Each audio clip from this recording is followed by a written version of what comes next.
Perang dagang global kembali memanas dan kali ini Amerika tidak lagi punya posisi dominan seperti dulu. Presiden Trump dengan percaya diri menaikkan tarif impor hingga 145% ke produk-produk Cina seolah ingin menunjukkan bahwa dialah penguasa ekonomi dunia.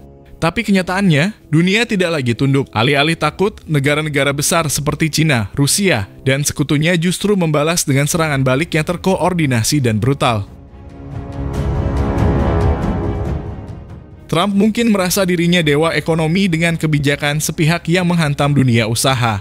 Tapi dunia hari ini bukan dunia 10 tahun lalu. Cina langsung menggandeng Rusia dan sekutu ekonominya membentuk poros baru yang dengan lantang berkata, kami tidak peduli lagi dengan ancaman Amerika. Mereka menyusun strategi balasan menyerang titik paling lemah Amerika, yaitu dominasi dolar di pasar global.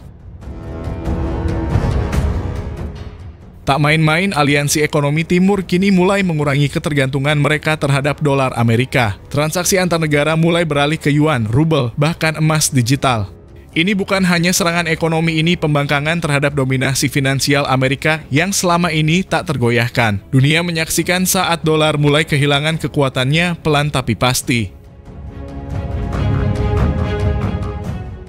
Jadi pertanyaannya sekarang, apakah Trump benar-benar sedang menang dalam perang dagang ini atau justru sedang menggali lubang untuk Amerika sendiri? Sebelumnya, untuk pertama kalinya dalam sejarah modern, kekuatan besar dunia, Cina, Rusia, dan aliansi ekonomi Asia-Eropa secara terang-terangan menyerang dominasi dolar Amerika. Bukan dengan senjata, tapi dengan senjata ekonomi mematikan yang bisa membuat ekonomi Amerika ambruk dari dalam. Apa yang selama ini dianggap tak tergoyahkan, kini sedang di ujung tanduk. Aliansi ini tidak main-main. Mereka resmi mengumumkan langkah pemutusan perdagangan berbasis dolar, mengganti sistem transaksi mereka dengan mata uang lokal dan yuan digital. Bahkan beberapa negara Timur, Tengah, dan Afrika mulai mengikuti jejak mereka. Tidak ada lagi pasar untuk barang-barang Amerika. Pabrik-pabrik Amerika mulai gemetar karena ekspor mereka hancur. Sementara itu, Cina dan Rusia diam-diam mempercepat agenda dedolarisasi dunia, memblokir semua akses ekonomi Amerika ke proyek-proyek energi dan infrastruktur global.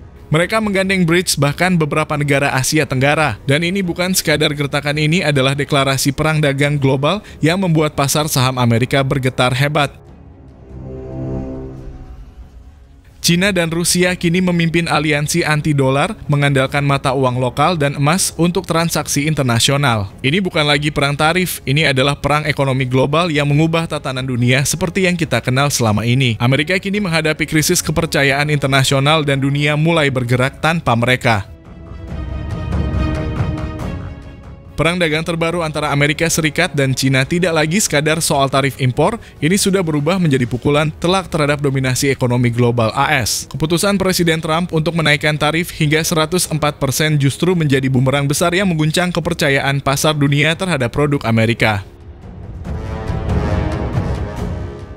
Sejak pengumuman tarif super tinggi itu, berbagai negara mulai merespons dengan keras. Cina langsung membalas dengan memberlakukan tarif tambahan 15% pada produk-produk utama Amerika, termasuk batu bara dan gas alam cair. Tapi yang lebih mengejutkan, respon Cina tidak berhenti di sana.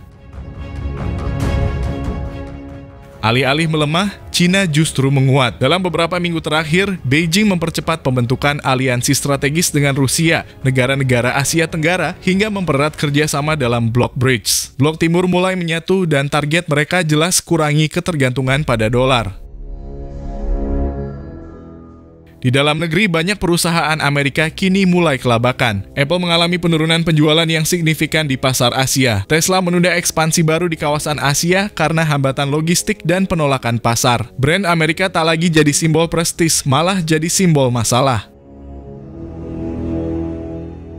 Para ekonom memperingatkan bahwa strategi Trump tidak memperhitungkan perubahan geopolitik saat ini. Dunia tidak lagi bipolar seperti era Perang Dingin. Aliansi antar negara berkembang kini jauh lebih cair, fleksibel, dan pragmatis. Mereka memilih stabilitas ekonomi dibanding tunduk pada tekanan Amerika.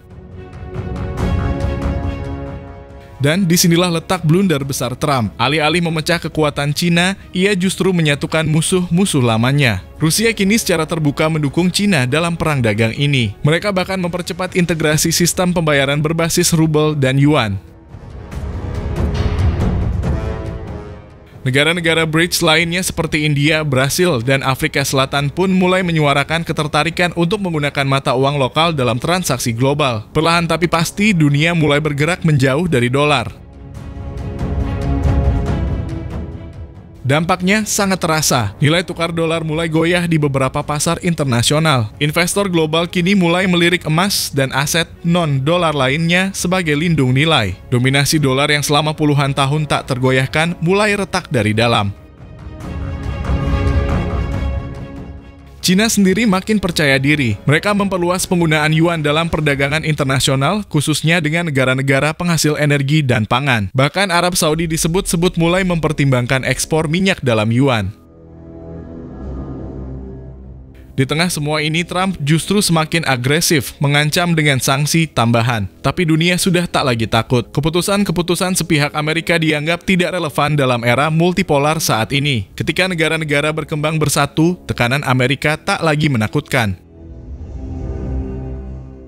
Dunia sedang berubah, dan perubahan ini tidak menguntungkan Amerika Serikat. Perang dagang yang seharusnya melemahkan Cina justru jadi bahan bakar penyatuan blok-blok anti-dolar. Trump salah strategi dan Amerika mulai membayar harga dari arogansi kebijakan unilateralnya. Pertanyaannya sekarang, apakah ini awal dari akhir dominasi dolar Amerika? Ataukah Washington masih punya peluru terakhir untuk membalikan keadaan? Bagaimana posisi Indonesia dalam mengambil peluang ini? Apakah masih belum paham juga wahai pejabat-pejabat? Satu hal yang pasti, dunia sudah tidak sama lagi dan peta ekonomi global sedang ditulis ulang tanpa Amerika sebagai pusatnya.